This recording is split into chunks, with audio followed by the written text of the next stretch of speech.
Number 3 start कर रहे हैं जिसका नाम है डायनामिक्स। डायनामिक्स क्या है? बेसिकली ये भी मैकेनिक्स की एक ब्रांच है। जिस तरह हमने पिछले लेक्चर में चैप्टर में पढ़ा था, ये भी हमारे लिए मैकेनिक्स की ब्रांच है जिसमें हम मोशंस को, ऑब्जेक्ट के मोशंस और उनके काजेस का जिक्र करते हैं। तो इसकी डेफिनेशन देखते हैं। सबसे पहले, the branch of mechanics that deals with the study of motion of an object and cause of its motion. The important thing is cause of its motion. तो हम जो काइनेमैटिक्स की जो हमारे पास डेफिनेशन थी उसमें सिर्फ यही डिफरेंस था कि हम काज ऑफ इट्स मोशन को डिस्कस नहीं करते थे, लेकिन यहाँ पर हम ऑब्जेक्ट की मोशन को भी डिस्कस करेंगे और उसकी कॉज ऑफ मोशन को भी डिस्कस करेंगे। ये थी हमारे पास डायनामिक्स। सबसे पहला हमारा जो टॉपिक है वो है force. A force moves or tends to move, stop or tends to stop the motion of a body. The force can also change direction of motion of body. तो फोर्स क्या है हमारे पास? Force move or tends to move, हरकत करती है या कोशिश करती है कि उसे हरकत दे ऑब्जेक्ट को।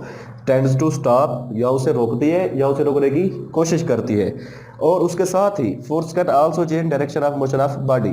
अगर बॉडी एक सम पे मूव कर रही हो, उस पर फ्रैक्शन लगाई जाए, फोर्स लगाई जाए, तो वो क्या करेगी? उसकी डायरेक्शन को चेंज कर देगी। तो इसकी जो एग्जांपल है हमारे पास, सबसे पहले है प्रेसिंग अ बलून। अब अगर आप एक के पास एक बलून हो तो आप क्या करें? उसके ऊपर थोड़ी सी फोर्स करें तो वो क्या करता है? फट जाता है। तो वो क्या है? उसकी डायरेक्शन या उसकी मोशन क्या होगी? है चेंज होगी, उसकी हालत चेंज होगी, शक्ल चेंज होगी। तो नेक्स्ट हमारे पास एग्जांपल है एप्पल कटिंग विद नाइफ। अगर आपके पास कोई एक तेज धात वाला वो हमारे पास नाइफ हो तो हम क्या करते हैं? अगर उसे एप्पल को काटे तो वो क्या करता है? उसकी शेप को चेंज कर देता है। इसका मतलब क्या है कि हमने फोर्स लगाई है, फोर्स की वजह से क्या हुआ है? उसकी जो शेप थी, उसकी जो शक्ल थी वो चेंज हो गई है। अब इसका ऐसा यूनिट हमारे पास न्यूटन। न्यूटन को kilogram metre per second square से भी रिप्रेजेंट किया जाता है। नेक्स्ट है हमारे पास इनर्शिया। इनर्शिया बेसिकली उर्दू में हम कहते हैं मज़ाहमत, किसी चीज के खिलाफ मज़ाहमत करना inertia. Inertia of a body is its properties due to which its resist any change in its state of rest or motion. Inertia क्या है हमारे पास? वो क्या करती है? अगर कोई बॉडी रेस्ट में हो तो वो कोशिश करती है कि उसे रेस्ट में ही रखे, और अगर कोई बॉडी मूव कर रही है तो वो क्या करती है कि उसे कोशिश होती है कि वो उसे मोशन में ही रखे। तो अगर उसके खिलाफ कोई काम होगा, अगर बॉडी मूव कर रही है, हम उस पर फोर्स लगाकर उसे रोकने की कोशिश करते हैं, तो वो क्या है? इनर्शिया क्या करेगा? उसके खिलाफ मज़ाहमत पैदा करेगा। इसी तरह अगर कोई बॉडी रेस्ट में है, हम फोर्स लगाकर क्या करते हैं कि उसे मूव कराए, तो वो क्या करेगी? कोशिश करेगी कि उसे रेस्ट में रखे। इसकी एग्जांपल है हमारे पास कोइन ऑन कार्डबोर्ड। आप ऐसा करें, एक मिसाल है, बुक में भी दी गई है। आप एक गिलास के ऊपर कार्डबोर्ड ले लें, कार्डबोर्ड के ऊपर एक कोइन रख दें, तो आप क्या करें? जैसे ही फोर्स उस कार्डबोर्ड को खींचेंगे तो क्या होगा? कोई जो होगा वो अपनी पोजीशन बरकरार रखते हुए क्या करेगा?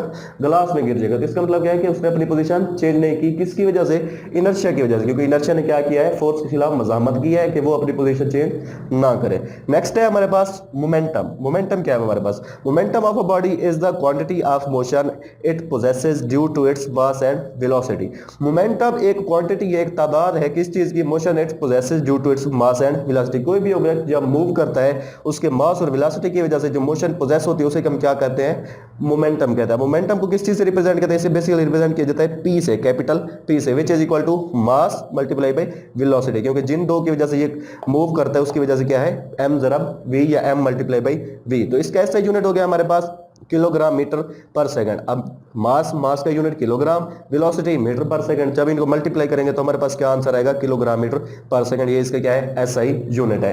नेक्स्ट है टॉपिक हमारे पास न्यूटन्स लॉ ऑफ मोशन। ये बेसिकली 3 लॉज हैं। तो फर्स्ट ऑफ लॉ हम देखते हैं कि फर्स्ट लॉ ऑफ मोशन क्या कहता है? A body continues its state of rest or of uniform motion in a straight line provided no net force acts on it. तो ये कहना क्या चाहता है? फर्स्ट लॉ ऑफ मोशन में न्यूटन ये कहता है कि अगर कोई बॉडी हरकत कर रही है तो वो अपनी हरकत को जारी रखेगी, और अगर क्या है वो स्टॉप है, रुकी है, तो वो क्या करेगी? रुकी हुई रहेगी।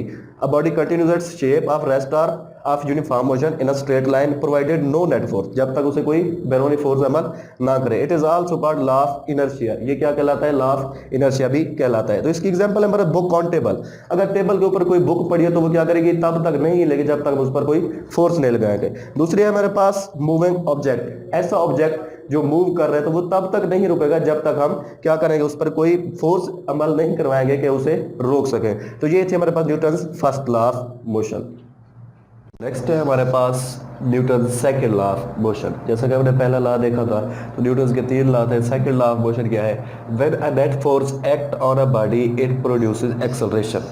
जब क्या है एक नेट फोर्स किसी बॉडी पर अमल करती है तो क्या प्रोड्यूस करती है हमारे पास, acceleration in the body in the direction of net force. वो किस सिमत में होता है, वो उसी फोर्स की सिमत में होता है, इन the direction of net force, जो नेट फोर्स अप्लाई हो रही है उस पर उसी सिमत में एक्सेलरेशन पैदा होता है। The magnitude of this acceleration is directly proportional to the net force. अब इस जो एक्सेलरेशन है वो इसकी मैग्नीट्यूड के डायरेक्टली प्रोपोर्शनल होता है acting on the body and inversely proportional to its mass, और इसके मास की क्या होता है, इनवर्सली प्रोपोर्शनल होता है। मैथमेटिकली आप देखते हैं a is directly proportional to f, ये सिंबल हमारे पास डायरेक्टली प्रोपोर्शनल की अलामत है। A inversely proportional to mass, जैसा कि डेफिनेशन में हमने देखा है। अब हम क्या करते हैं, मास और फोर्स को एक साथ लिख देते हैं। A is directly proportional to f force के और inversely proportional to mass f over m हमने लिख दिया है। अब क्या करते हैं, एम को इधर मल्टीप्लाई कर देते हैं, F is directly proportional to M A. अब डायरेक्टली प्रोपोर्शनल के अगर खत्म करें तो हमारे पास एक प्रोपोर्शनलिटी कांस्टेंट आता है which is K, F is equal to K M A, K is proportionality constant, F is equal to M A। अब K की जो वैल्यू है SI यूनिट में वो हमारे पास क्या आती है 1। अब हम K की जगह क्या करेंगे 1 पुट कर देंगे, हमारे पास आ जाएगा F is equal to M A, hence F is equal to M A। ये क्या था हमारे पास, Newton second law of motion. Next है हमारे पास न्यूटन। न्यूटन जो फोर्स का यूनिट है न्यूटन, वो न्यूटन, उसकी डेफिनेशन हमारे पास 1 Newton is the force that produces an acceleration of 1 metre per second square in a body of mass of 1 kg। 1 Newton is the force that produces an acceleration. अब 1 Newton वो force है जो acceleration पैदा करती है 1 metre per second square किस चीज के, बॉडी ऑफ मास, ऐसी बॉडी जिसका मास 1 kg हो, उसमें 1 metre per second square acceleration पैदा करती है फोर्स, उसे हम क्या कहते हैं, Newton. 1 Newton is equal to 1 kg multiply by 1 metre per second square. Newton is equal to kilogram metre per second square. Newton या किलोग्राम मीटर पर सेकंड, ये दोनों सेम चीज है। मास एंड वेट, नेक्स्ट हमारे पास mass and weight. Mass of the body is the quantity matter possessed by the body. अब mass और wait जो है ये दोनों तकरीबन सेम समझा जाता है, लेकिन ये मुख्तलिफ चीजें हैं, तो इनमें थोड़ा सा डिफरेंस जो बुक में दिया गया वो हम जिक्र करते हैं। क्या है, सबसे पहले मास of the body is the quantity matter possessed by the body. सबसे पहले जो हमारे पास है वो है मास of the body is the quantity. Mass of the body एक ऐसी क्वांटिटी है जो मैटर यानी कि मादा पोजेस करता है बाय द बॉडी। जो बॉडी का मास होता है हमारे पास वो क्या है, हमारे पास मैटर पोजेस्ड। इसका नेक्स्ट स्टेप है इट इज अ स्केलर। अब ये जो अहम बात है इसमें स्केलर और वेक्टर। अब मास हमारे पास स्केलर क्वांटिटी है, नेक्स्ट अब वेट देखेंगे वो हमारे पास क्या होगा, वेक्टर होगा। It is a scalar and does not change with place. और क्या होता है, जगह के साथ चेंज नहीं होता, मतलब अगर हम एक जगह से दूसरी जगह से ले जाए मास को तो क्या होगा, ये चेंज नहीं होगा।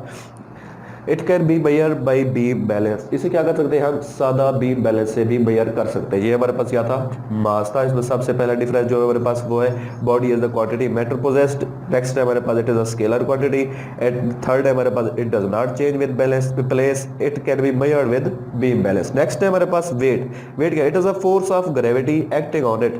तो ये क्या है, ये बेसिकली ये फोर्स ऑफ ग्रेविटी है जो किसी जिस्म पर लग रही होती है, force of gravity on it.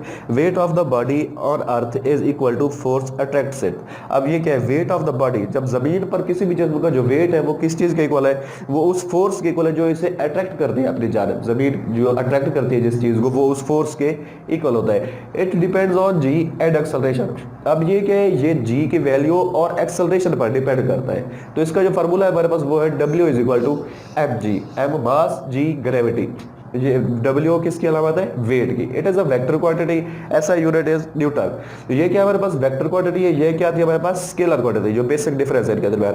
ऐसा यूनिट इज न्यूटन, इसका ऐसा यूनिट क्या है, newton. Weight can be measured by spring balance, इसे हम क्या करते हैं, स्प्रिंग बैलेंस की मदद से फाइंड कर सकते हैं। Newton's third law of motion, last जो न्यूटन का टॉपिक हमारे पास वो है Newton's third law of motion. To every action there is always an equal but opposite reaction. तो क्या होता है, जब भी कोई एक्शन होता है ऑलवेज क्या होता है, उसके अपोजिट इक्वल और अपोजिट एक रिएक्शन होता है, उसे हम क्या कहते हैं, Newton's third law of motion. तो इसकी एग्जांपल है हमारे पास बुक ऑन टेबल। अब एक बुक है जो मेज पर पड़ी है, तो वो क्या है, उसका वेट क्या है, नीचे की जानिब है, और उसका जो रिएक्शन है वो क्या है, ऊपर की जानिब। तो एक्शन और रिएक्शन। नेक्स्ट है हमारे पास बलून। अब एक बलून को फूके तो अगर उसे छोड़ दे तो वो क्या होता है, मूव करना शुरू कर देता है इधर उधर। तो वो क्या है, बेसिकली हवा क्या हो रहा है, बलून खारिज कर रहा होता है, मतलब बलून एक्शन कर रहा है, और हवा क्या कर रही होती है, उसे मूव करा रहे होते हैं। ये क्या है, उस पर रिएक्शन है। नेक्स्ट है हमारे पास रॉकेट। रॉकेट भी इसी रूल के तहत मूव करता है, उसमें से गैसेज फ्यूल जो होती है वो आग उनमें जलती है, वो क्या होती है, बाहर खारिज होती है। तो वो क्या है, रॉकेट क्या करता है, अब गैसेज खारिज करता है और गैसेज क्या करते हैं, उसे मूव कराती है। तो उम्मीद है आपको आज लेक्चर समझ आ गया होगा।